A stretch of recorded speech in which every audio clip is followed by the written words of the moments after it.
My self doctor Avinash Upadhyay. I am a medical oncologist. अभी मैं Patna big Apollo Spectra hospital से associated हूँ। I would like to introduce my self to you. First, I have done my MBBS from Patna medical college. उसके बाद मैंने अपना MD medicine JIPMER Pondicherry से करा, और उसके बाद मैंने अपना DM medical oncology AIIMS new Delhi से करा। And after that I got associated with this big Apollo spectra hospitals, जो कि पटना में अगमकुआ में लोकेटेड है।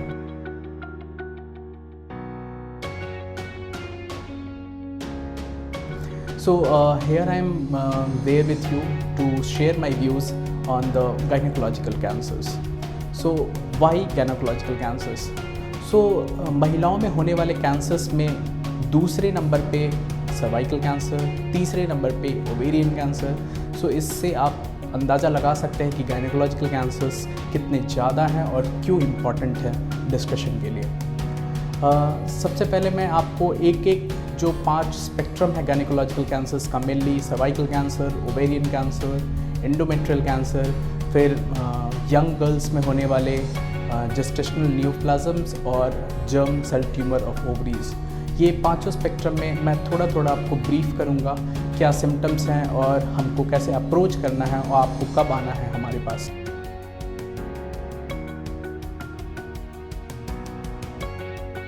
तो मैं शुरू करता हूँ सर्वाइकल कैंसर से। सर्वाइकल कैंसर के लिए the first line I would like to say, prevention is better than cure. So अभी हमारे देश में सर्वाइकल कैंसर का इंसिडेंस काफ़ी ज़्यादा है, more than 1.23 lakh cases diagnosed every year. So what we can do to prevent cervical cancer? Vaccination is there. Cervical cancer mainly जो है हेपेटाइटिस जो है HPV वैक्सीन के HPV नाम के वायरस के कारण होता है, और ये पूरी तरह से प्रिवेंटेबल है अगर हम वैक्सीन्स ले लें इसके लिए, जो कि दिया जाता है 9 ईयर्स टू 26 ईयर्स के बीच में। अगर आप ये वैक्सीन लेते हैं, this vaccine can prevent you from developing this cancer. Suppose आपको नहीं मिला है ये vaccine and now you are having this cancer, how you will diagnose this? तो सिम्टम्स इसके कैसे होते हैं? Post coital bleeding, general per vaginal bleeding होती है इंटरकोर्स के बाद। So that is the most common symptoms which is seen in this. Cervical per vaginal discharge, अगर आपको फाउल स्मेलिंग डिस्चार्ज आ रहा है, अगर ऐसा कुछ भी है, आप तुरंत कंसल्ट करें किसी ऑन्कोलॉजिस्ट को, because this can be cervical cancer. Cervical cancer पूरी तरह से ट्रीटेबल है अगर आप अर्ली स्टेजेस में हमसे मिलें, जैसे stage 1, stage 2, stage 3। This 3 all stages can be easily prevented with chemotherapy and radiation. So please do contact whenever you are having these symptoms of postcoital bleed, और अगर आपको फाउल स्मेलिंग डिस्चार्ज हो तो। इसके लिए काफ़ी स्क्रीनिंग प्रोग्राम्स भी है जो हमारे कंट्री में लॉन्च किया गया है, जिसको पैप स्मीयर कहते हैं। इन जनरल एवरी मंथ और 6 monthly the team from Patna goes there in villages. Please come forward and please get yourself tested for this cervical cancer screening program. दूसरे नंबर का कैंसर जो कि बहुत इंपॉर्टेंट है वो है ओवेरियन कैंसर्स। तो ओवेरियन कैंसर्स कैसे सिम्टम्स होते हैं इसके? तो आपको पेट में ज़्यादा गैस बनना, आपको फ्रीक्वेंट यूरिनेशन होना, परवेजाइनल ब्लीड होना, पेट का फूलना, अचानक से पेट का फूलना, या पेट में कुछ लंप जैसा फील होना, सेंसेशन फील होना। अगर आपको कुछ भी ऐसे सिम्टम्स आ रहे हैं, आप अपने प्राइमरी फिजिशियन के पास जाएं, वो कुछ प्रारंभिक जांच कराएंगे, जिसके बाद वो सस्पेक्ट करेंगे कि there might be carcinoma ovary. अगर आपको कार्सिनोमा ओवरी के साथ डायग्नोसिस हुआ है, आप घबराएं नहीं, बहुत अच्छा इलाज अभी अवेलेबल है हमारे पास। काफ़ी नई सारी दवाइयाँ और काफ़ी नए सारे सर्जरीज़ अभी अवेलेबल हैं। सो कभी भी CA ओवरी होता है, डायग्नोस होता है, आप एक ऑन्कोलॉजिस्ट से मिले, they will treat you with chemotherapy, surgery और कुछ ओरल मेडिकेशंस हैं जो कि आपको दिए जाते हैं। और कीमोथेरेपी सर्जरी के बाद आपकी सर्वाइवल काफ़ी ज़्यादा प्रोलॉन्ग हो जाती है। इनफैक्ट स्टेज 1, 2, 3 में you can live beyond 5 years, 10 years। So please do come forward if you have any symptoms related to CA ovary.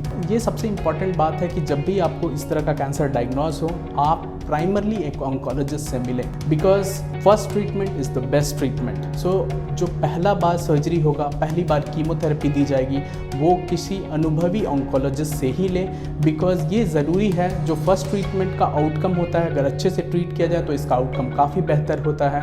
सो कभी भी इस तरह के सिम्टम्स हो कि पेट में सूजन हो, पेट में कोई मास हो, आपको CT स्कैन पे पता चला, आपको अल्ट्रासाउंड पे पता चला, आपको किसी प्राइमरी फिजिशियन ने बताया, बेहिचक तुरंत अपने नज़दीकी ऑन्कोलॉजिस्ट से आके संपर्क करें। बिग अपोलो स्पेक्ट्रा हॉस्पिटल में CA ओवरी की ट्रीटमेंट की पूरी सुविधा उपलब्ध है। You can contact us if you feel anything like that has happened to you, and please don't get scared, this is 100% treatable. जो तीसरे नंबर का कैंसर है वो CA एंडोमेट्रियम है। बेसिकली ये ओल्ड एज पेशेंट्स में, जो कि मेनली 60 ईयर्स 70 ईयर्स के बाद देखा जाता है इन जनरल, कि हमारा मेनोपॉज आ गया है, हमारी मासिक आनी बंद हो गई है और उसके बाद हमको कभी भी परवेजाइनल ब्लीडिंग जैसा सिम्टम्स आया, स्पॉटिंग हुआ, आप तुरंत अपने गायनोकोलॉजिस्ट से मिलें। इफ़ दे सस्पेक्ट कि there is a mass in your endometrium, जो आपका यूट्रस है उसके अंदर कुछ ऐसा मास है, तो ये CA एंडोमेट्रियम हो सकता है। CA एंडोमेट्रियम भी ट्रीटेबल है, स्टेज 1, स्टेज 2, स्टेज 3, ये तीनों स्टेजेस में आपको कीमोथेरेपी, रेडिएशन और सर्जरी, इन तीनों को मिला के हम ट्रीटमेंट करते हैं और ये ट्रीटमेंट काफ़ी सक्सेसफुल है।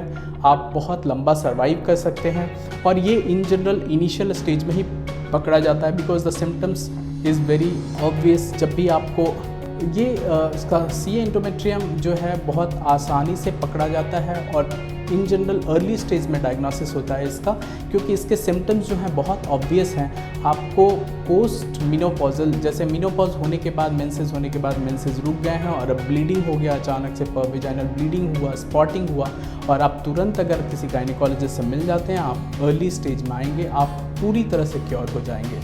So this cancer is easily treatable. कुछ केसेस में 5 to 10% केसेस में ये हेरिडिटरी हो सकता है। सो उसकी एनालिसिस जब आप एक ऑन्कोलॉजिस्ट से मिलेंगे, they will do analyse for that. ये ऐसा तो नहीं है कि आपको दूसरे आपके जो बच्चे हैं उसमें जाने का खतरा है कि नहीं, उसके लिए कुछ पर्टिकुलर टेस्ट होता है। जब आप ऑन्कोलॉजिस्ट से मिलते हैं, they will tell about that. Germ cell tumour of ovary क्या है ये? इसमें क्या होता है, जो 18 साल से 25 साल के उम्र में या 35 years of age young patients, they do present with abdominal pain, उनको पेट में दर्द है, काफ़ी पेट में दर्द है, आप किसी गायनेकोलॉजिस्ट से मिलते हैं तो जो ओवरी का साइज है वो थोड़ा सा बड़ा रहता है और दे सस्पेक्ट कि आपको इस तरह का कैंसर हो सकता है। इस तरह के कैंसर के डायग्नोसिस के लिए कुछ ब्लड टेस्ट हैं जो कि बहुत आसान है, बहुत ईजिली अवेलेबल हैं, जिससे हम डायग्नोस कर सकते हैं कि आपको शायद इस तरह का कैंसर हो, जिसको germ cell tumour of ovary कहते हैं। इसका ट्रीटमेंट 100% अवेलेबल है। इसमें हम लोग कीमोथेरेपी और सर्जरी करते हैं, पहले सर्जरी फिर कीमोथेरेपी होती है इसमें। ये इम्पॉर्टेंट बात है कि जब भी यंग गर्ल्स में एब्डोमिनल पेन हो, अगर कोई इस तरह का सस्पिशन आए अल्ट्रासाउंड पे या CT स्कैन पे, आप तुरंत ऑन्कोलॉजिस्ट को संपर्क करें, because the same thing I will repeat again, first treatment is the best chance of getting the treatment done. So कभी भी आप किसी नॉन ऑन्कोलॉजिस्ट से इसका इलाज ना कराएं, बिकॉज पहली बार में अगर इलाज ठीक नहीं हुआ तो ये परेशानी का कारण बन जाता है। जबकि अगर आप ऑन्कोलॉजिस्ट से मिलते हैं for the first time, you are having this symptoms, आपके प्राइमरी फिजिशियन आपको गाइड करेंगे, आपको बताएंगे कि ये हो सकता है, इसकी पॉसिबिलिटी है, आप ऑन्कोलॉजिस्ट से एटलीस्ट मिलें। दे विल टेल अगर वो चीज़ें हैं तो वो ठीक की जा सकती हैं, अगर वो चीज़ें नहीं हैं तो they can at least assure you. So when ever young girl, जो भी यंग गर्ल हैं 18 साल से लेके 25 साल तक, 35 साल तक की उम्र में, अगर उनको तेज़ एब्डोमिनल पेन, सडन, इसके जो सिम्टम्स होते हैं अचानक से होते हैं, अचानक पेट में तेज होना, पेट का फूलना, पेट में कुछ मास जैसा फील होना, कुछ लंप जैसा फील होना, अगर कोई भी इस तरह का सिम्टम्स हैं, आप तुरंत नज़दीकी प्राइमरी फिजिशियन से कंसल्ट करें और CT स्कैन, अल्ट्रासाउंड होने के बाद अगर वो इस तरह का सस्पिशन रखते हैं कि ये कैंसर हो सकता है, आप फ़ौरन किसी ऑन्कोलॉजिस्ट से मिले। ये मैं बार बार इसलिए एम्फेसाइज कर रहा हूँ बिकॉज आई हैव सीन कि लोग जो है ट्रीटमेंट नॉन ऑन्कोलॉजिस्ट के पास लेते हैं, जिसके कारण उनके ट्रीटमेंट में डिलेड होता है, जो प्रोटोकॉल है उसको फॉलो नहीं हो पाता है and they land up in complications. So please avoid that, please contact the oncologist as early as possible. दूसरा एक जो कॉमन ट्यूमर है जो कैंसर देखा गया है इस तरह के एज ग्रुप में, रिप्रोडक्टिव एज ग्रुप जिसको बोलते हैं, जो 18 ईयर्स से लेकर 35-40 ईयर्स तक का मानते हैं, इसको बोलते हैं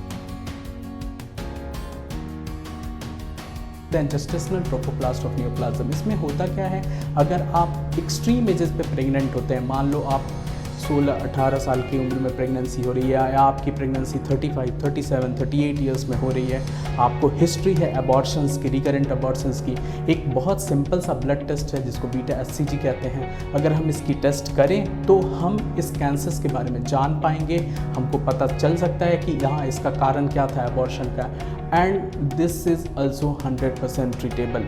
सो कभी भी आपको अगर अबॉर्शंस हुआ है, एक्सट्रीम ऑफ एजेस पे आप प्रेग्नेंट हो रही हो, या फिर किसी अबॉर्शन के बाद आपके डॉक्टर ने आपको बताया कि हाँ आपको इस तरह का प्रॉब्लम है इस प्रेगनेंसी में जिसके कारण अबॉर्शन हुआ है, तो नेक्स्ट प्रेगनेंसी में डेफिनेटली इस चीज़ का ध्यान रखें कि क्योंकि ये रिकरेंट हो सकता है। सो प्लीज़ जब भी आपको इस तरह का प्रॉब्लम हो, आपको अबॉर्शन हुआ हो, एक्सट्रीम एजेस पे आप प्रेग्नेंट हो, आपको बीटा HCG की जांच आपकी गायनेकोलॉजिस्ट द्वारा एडवाइस किया जाएगा। And when ever they suspect कि हाँ इस तरह का कैंसर हो सकता है, आप एक ऑन्कोलॉजिस्ट से मिले, mainly medical oncologist, because chemotherapy is the way to go in forward in this, and this type of cancer is also 100% treatable. Thank you.